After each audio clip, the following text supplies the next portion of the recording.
So, ayan mga kagandang buhay. Dito kami ni Ron sa Panayakan, Tangalan, Aklan. Napakaganda ng field, no? Napakalawak. Oh, ito na pala yung may-ari, oh. Hello, kamusta? Yan. So, makakausap mo na si Kabiyang Roger. Andun siya, oh. So, ayan. Anong tingin mo sa mga kalabaw natin? Okay naman, yung iba medyo mapayat lang pero papakondisyonin pa daw yan. Papa. Pero maraming malaki, oh. Malaki, oh. Maraming malaki, no? Malaki ito. Oo. Konti So, lang anong tingin mo dito sa negosyo ni Papa mo? okay naman, kasi hindi pa naman sumusuko si Papa. Kaya pa yan. May Kaya mga pa, options pa yan. Kaya pa niya yan. Ay, tiwala naman tayo sa kay Papa. Tama ka. Titingnan natin kung hanggang ano talaga. Gawin talaga, ubusin muna talaga natin lahat ng option. Dami pa naman tayong option. Oo. Antabayanan po ninyo mga kagandang buhay, yung huling hirit ng opsyon na gagawin po ni Kabiyahe at ni Kagandang Buhay ninyo para po sa negosyong Kalabaw Buying for Slaughter.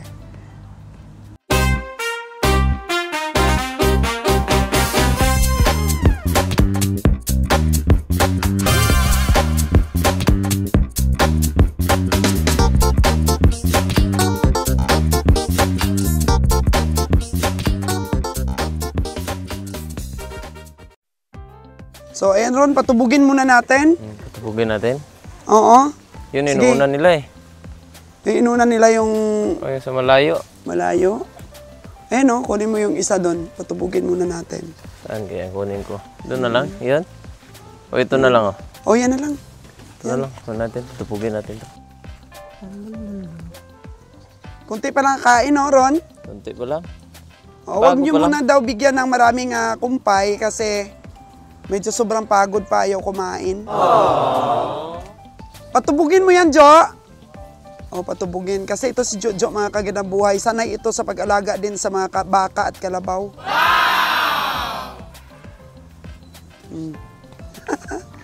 Nakalunang agad sila, oh. Oo. So ito, may albino pang nabili, oh. Yan, Ron, maganda yung hawak mo na yan. Mataba. Medyo hindi man lang nag-ano yung katawan, oh. Ganda, bugkos ang katawan. Maganda, maganda. Tara, tutubugin natin. Pati tayo tutubog.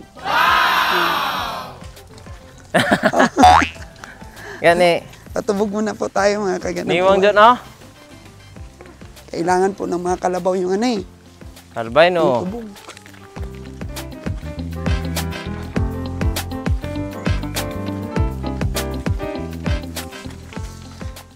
Po, kailangan atin pong paliguan muna. Si Ronron po ay first time niya po itong mag-alaga ng kalabaw.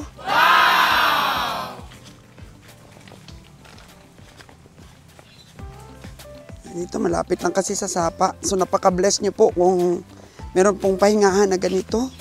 Actually, yung nakuha naming lupa doon sa Batangas, maganda daw yun. Malilim, malamig daw. Kaya sasamahan ni Kabiyahe itong mga kalabaw natin. Yan sila. Napakaganda po ng tubig. Yan. Okay.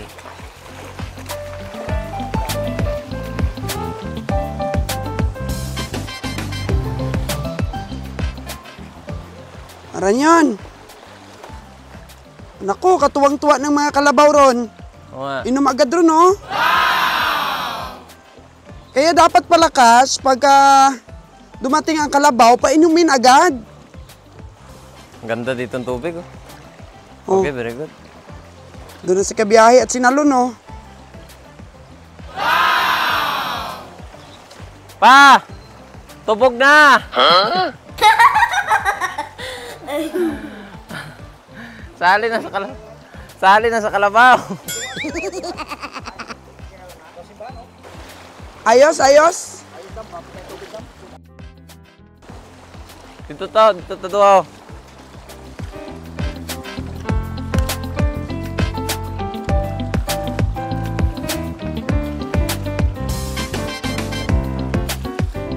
Dre.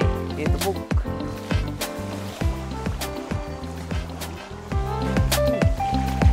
Na.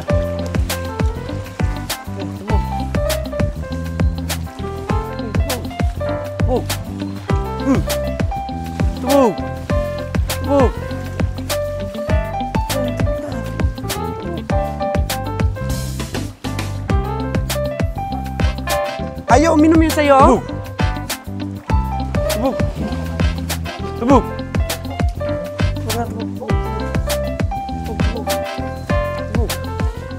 Ay. Ayaw magtubog. Oh no! Tubog! Di, tubog! Tubog na! Hindi ka marunong, Ron. Hindi ka marunong. Bakit ayaw mo? Tubog na. Oh, tubog na yan. Ako, sobrang lamig ng tubig. Ikaw man tayo, no? Ganyanin man kita. Sabihan mo na. Yan. Parang nilalamig. Yung kalabaw ni Ron parang nilalamig. Tubog!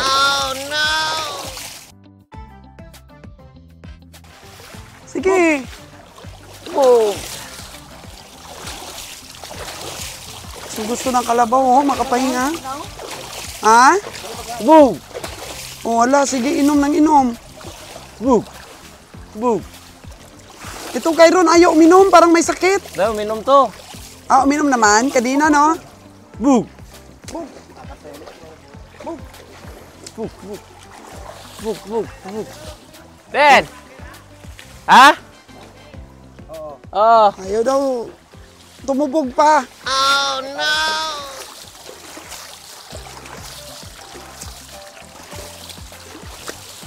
Oh, mukhang may sakit. Dalhin daw doon kay kabiyahing Roger. May open ano doon, no? Baka namitan ta dyan, yung mga baka dyan. Agos ng tubig. Bah! Namit rin ah! Gupo kita! Galing-galing ng mga kalabaw. Ito to.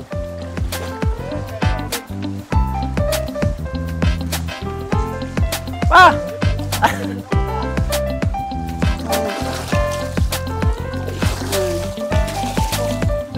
Go!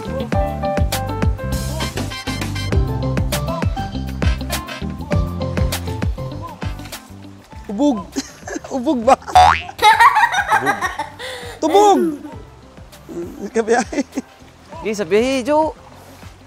Jo, ano ba yung sayo na yan, Jo? Ay, Kagoy, parang try nga na. Amerikano yan. Ano ka? Oh, talagang lumangoy, no? Hugasan mo ron. Kunin mo yung, yung lunang sa katawan. Dapat bira-birahon mo. Para, para malinis sila na mamaya ba? Eh, paano mo? Ugasan doon? Yan lang muna. Hala, Dad, parang may sakit yan. Titi mo pa, pabayi lang, abe. Nakamakaroon. Bayaan mo lang muna. Di mo. Bayaan mo lang muna. Shh! Bayaan mo muna. Oh, ayan. May dala ulit si Nalon, no? Saki. Oh. Si Nalon at saka si Diloy. Wow! Hala, katuwa nila. Painumin mo muna.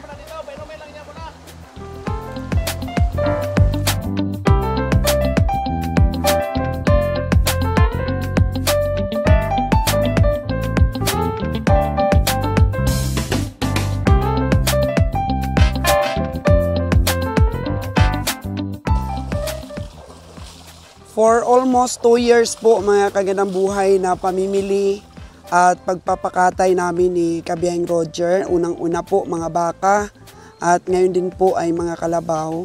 So malapit na po mag-anniversary ng 2 years ang aming pamimili po. At nakita po talaga namin na lahat na ng mga bagay ay aming pinagsikapan na ma-adjust at saka malagay sa ayos ang negosyong ito. Pero dahil nga po sa layo ng biyahe at sa mahal na rin po sa mga stockyard ang mga hayop, ay napakahirap po talaga na manalo sa katay. Kasi po, mula noon, pinapahinga namin ng ganito ang aming mga hayop. Halimbawa, galing Negros, ito, pinagsikapan namin 2 po siyang stopover, Aklan at saka Mindoro po na stopover para malagaan natin ng husto, mapaliguan, at kahit papano maibsan po ang pagod ng ating mga hayop sa biyahe. Pero ito pong last naming pagpapakatay, talagang inalagaan namin yung aming mga hayop. Pero pagdating po doon sa bitas, kailangan makakatay kaagad. At naipakita ko rin po sa aking mga vlogs nung una kong punta doon sa Bitas na sadyang mahirap doon dahil napakainit po doon ang araw dahil wala pong masilungan ang ating mga hayop. So, ang tendency pong malugi ka doon is mabilad sa araw yung ating mga kalabaw. Wala ring proper na pahingahan, wala ring makuna ng kumpay. So, inabot po ng 5 araw yung pagpapakatay natin doon at nag-lose weight na po talaga ng gusto ang ating mga kalabaw. So kahit anong alaga po namin dito sa daan, ilang stopover kami, pero pagdating po ng Bitas sa slaughterhouse ay lose weight pa rin po ang ating mga hayop. Ang napansin ko lang po dito sa pamimili, talagang maganda ang katawan pag sa stockyard pa. Kasi siyempre, inaalagaan talaga yan. Siyempre yung mga may-ari, hinahaluan pa yan ng feeds ang mga painom. Yung pag-alaga nila, pinifeeds talaga yan nila kahit kambing man, baka man o kalabaw. May mga fresh na damo at saka may alalay po yan na feeds. Kami nga, bumili kami ng Copramil, bumili po kami ng molasses ng tubo kasi vitamins po yon para madali pong lumaki ang mga hayop at maibenta kaagad, makapagpera po ang mga tagapag-alaga. Pero ang sistema po, mga kagandang buhay, hindi lang po kami ang nahihirapan sa negosyong ito. Dahil almost po ng mga biyahidor sa Negros, shout out po sa inyo, sa mga kapwa namin biyahiro, talagang mahirap ipanalo ito. Marami na pong nag-stop, marami pong nagkautang, marami pong hindi nakapag-survive. At kung may nakapag-survive man, kagaya namin, mga kagandang buhay, talagang pagod na at masakit. Masakit na yung pakiramdam. Kasi nga, syempre, hindi bumabawi sa pagod talaga. So, ang journey po namin sa livestock buying for slaughter, napakahirap po talagang journey ito ng pagninegosyo. At binabalik-balikan ko po yung mga vlogs namin, talagang step by step po, kahit sa presyo, na-expose po natin dito, yung pamaraan po ng ating mga taga-katay, kung paano po ibenta, mga presyo pong naiangat, pero kulang pa rin po talaga. Kasi nga, kung malapit lang talaga itong bilihan, ay talagang condition pa yung katawan ng ating mga hayop.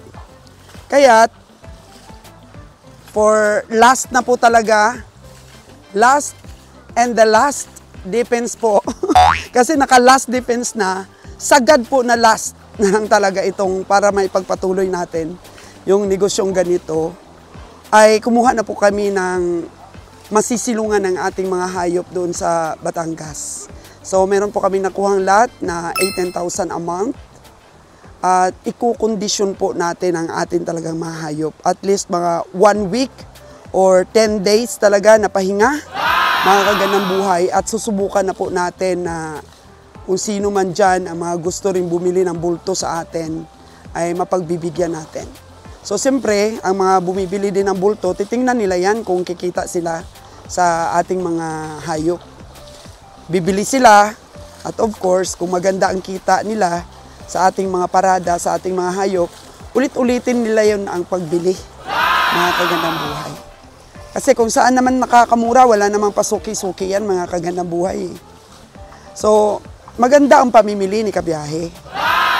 Aminado naman kami na mataas na talaga ang presyo. Pero kung maalagaan lang ng sapat at bumalik sa dating katawan, noong sinipat pa lang itong mga kalabaw na to, ay talagang tutubo kahit konti, mga kagandang buhay. Kasi hindi naman tayo naghangad ng malaking tubo eh. Yung atin lang makasurvive, matulungan din ng ibang magkaroon ng hanap buhay. Tumubo din tayo ng konti para po, siyempre, kung magninegosyo kang laging walang kita, ay paano ka naman po magkaroon ng pleasure? Paano ka naman po magpapatuloy? Yun ang kailangan lang natin, kahit kunting kita lang. May sweldo tayo sa ating mga tauhan at may pagpatuloy ang ating pamimili. Makatulong din, mga kagandang buhay, doon sa mga farmers din at mga ahinte. So sa mga ahinte dyan, shout out po sa inyo. Siyempre, ang negosyo natin, win-win. Kaya namang lumusot ang presyo ninyo, ay di bibili namin ni Kabiyahe. Pero kung di talaga ari, ay pasensyahan po. Ganun lang talaga po sa stockyard. So sa mga nagsasabi din yan ng barat-barat, hindi na po uso yun ng barat-baratan. Kasi hindi naman lahat ng mga tao na nanonood sa ating vlogs na to ay hindi marunong umintindi. Shout out po sa ating mga silent viewers dyan na talagang pinapanood itong ating vlogging. Kasi tutorial po ito mga kagandang buhay. Kung paano po magnegosyo ng ganito, dapat lagi ko pong sinasabi na bago ninyo pasukin ang isang negosyo, ay kailangan talagang pag-aralan. O saan tayo makakakuha ng source kung paano pag-aralan ito? Experience is the best teacher.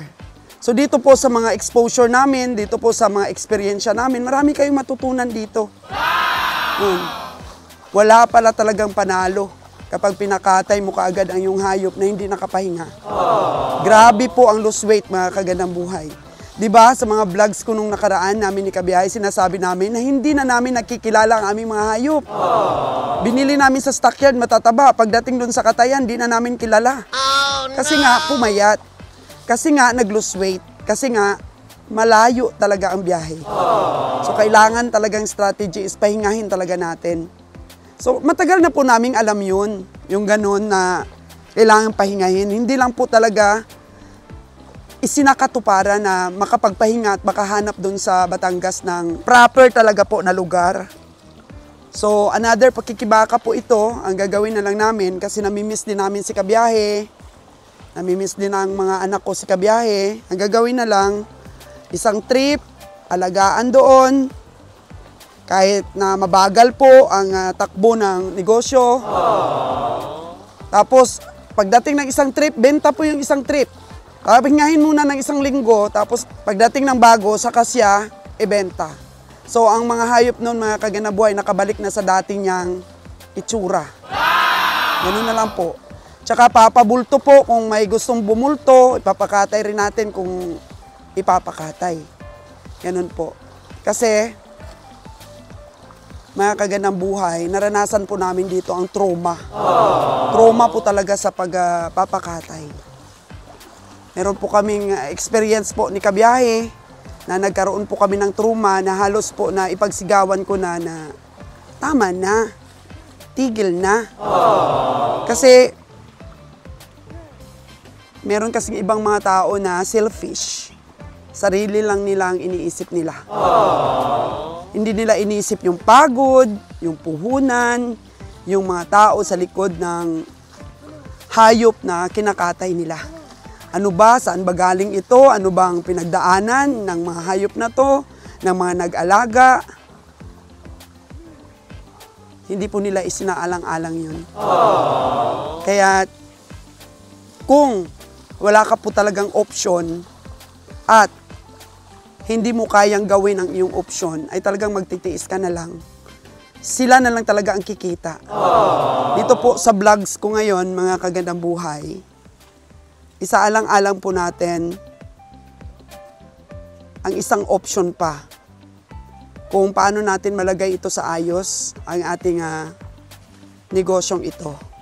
Kasi ang dami pong nanonood na kumukuha ng idea.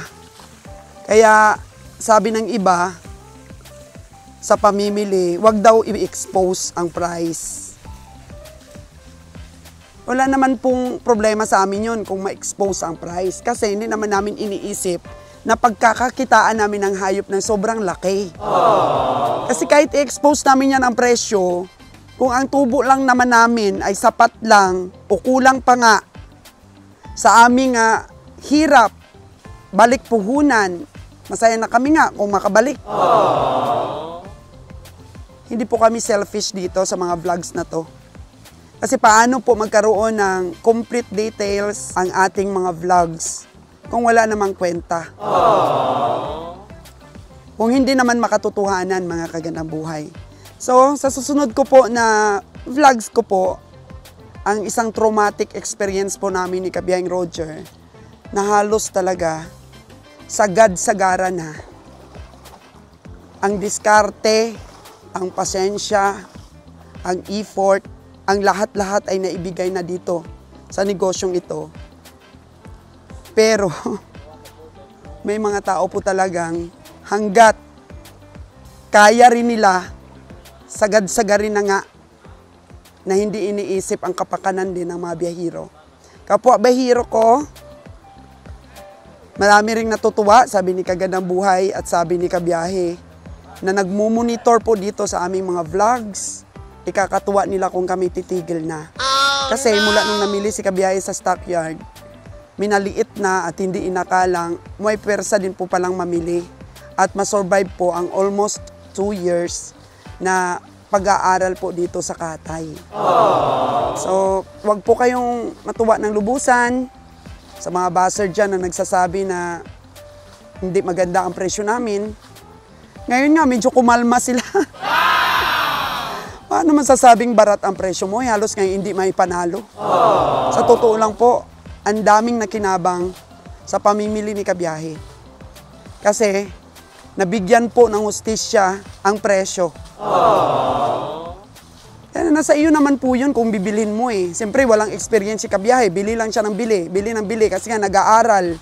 So, kung titigil, sabi ni Kabiyahe, paano pa yung mga pinag-aralan? Paano pa yung mga investment ng paglulugi? Paano ang natutunan ay i-apply? So, tuloy lang po namin ito mga Kagandang Buhay. At ito po ang isang strategy natin na sana mag-click ito. Ipapakatay po yung pwedeng ipakatay pero nakakondisyon na po ang mga hayop natin. Hindi na po basta-basta ipakatay na walang walang pahinga. Oh, tingnan mo mga Kagandang Buhay. Sa amin pong pagnegosyo ng hayop, marami po kami nakilala talagang mga tao na sadyang pwedeng mapagkatiwalaan. Kagaya na lang nito kay Winnie, oh. Wen, hi ka naman sa camera, Wen! O diba, si Winnie po, mga Kagandang Buhay, first kagawad yan. Sa lugar nila. Pero, tutulong po sa pagninegosyon ito. Ang galing yan nila, ang galing yan magbenta sa mga stockyard po, mga Kagandang Buhay. So, ito na lang. Ang tabayanan po, ang iba pa pong mga kaganapan sa vlogs namin at sasabihin ko po sa inyo kung ano po yung traumatic experience namin sa Katay na hindi po dapat tularan ng ibang taga-Katay. Hanggang sa muli!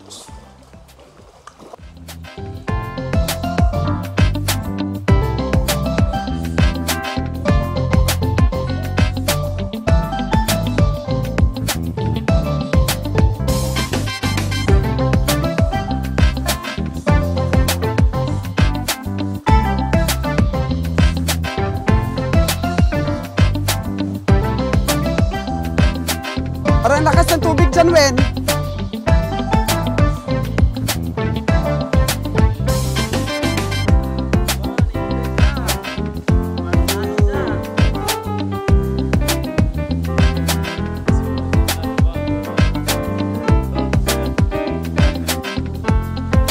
Oh, meron na naglaro, oh.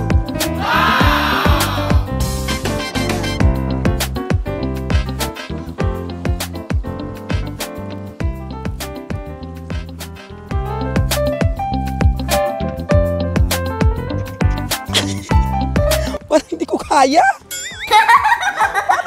Paano bang sumakay? Atras, atras. Pasakayin mo naman ako. Hello? Yung iba, umaano lang eh. Yung iba parang lumilipad lang sila eh. Oh, ayan. So, ayan na. So, ayan mga Kagandang Buhay. Nakasakay na ako for the first time po. Ayan oh. Nasakay na ako sa kalabaw. Ang sarap pala. Ang sarap palang sumakay sa kalabaw, mga Kagandang Buhay. So, for our vlogs for today, ay expose po natin, mga Kagandang Buhay, kung ano yung traumatic experience na naranasan natin sa Katay. Ayan. Kasi, nung nabalitaan ko yung traumatic experience na yon, talagang nakita ko sa mukha ni Kabiyahe, namula. Oh, no! Kaya, imbis na magagalit-galitan ako hindi na ako nagalit-galitan, baka matumba si Kabiyahe ba? Kasi super stressful po, mga Kagandang Buhay, yung naranasan namin na traumatic ni Kabiyahe ninyo. Doon ko po nakita yung calmness, yung eagerness, mga Kagandang Buhay, ng pagpapasinsya ni Kabiyahing Roger ninyo mga kagandang buhay sa negosyong ito. Kaya, yun nga, pinag-isipan namin, din kami nakatulog. Di kami talaga nakatulog. Kaya itong trip po na to, mga kagandang buhay, hopefully po, maawa talaga ang Diyos. May mga tao talaga pong ganyan na hindi po talaga kaya. Hindi kaya na. Mga kagandang buhay, bye! Thank you so much po sa experience na nakasakay ako ng kalabaw. Yan. Ay! Hala! Oh no! Huwag kang gayon. Kasi mabilis yan mawala. Yan po. So, sasabihin ko po sa inyo yung traumatic experience namin na meron po talagang mga walang awa din na partner natin sa negosyo. Hindi rin iisip po yung damdamin natin. Wala silang pakialam. Kahit anong explanation, di po nakikinig. Kaya ito na, sasabihin ko na po.